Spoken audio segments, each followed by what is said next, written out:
Nie, sama. Ona sobie tyle na spacer pojechałam. Takie odczutki, no, tylko nie zapomnę. Nie, gdzieś mnie podejmowałam.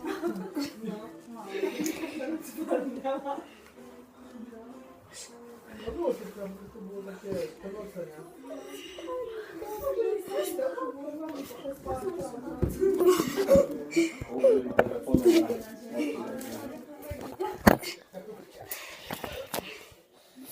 I can't say we need to hide and... Rzućcie tam, a ja wam to rzucę i on tam poleci. Okay. No, there you go.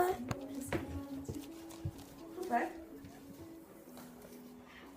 A, to dlatego, bo zrobili przyjęcie dla babci, dla mojej mamy, na dziewczynki, mojego brata dziewczynki, bo mój brat chce rozbić się robi, teraz ma dziewczynki tego na weekend, no nie?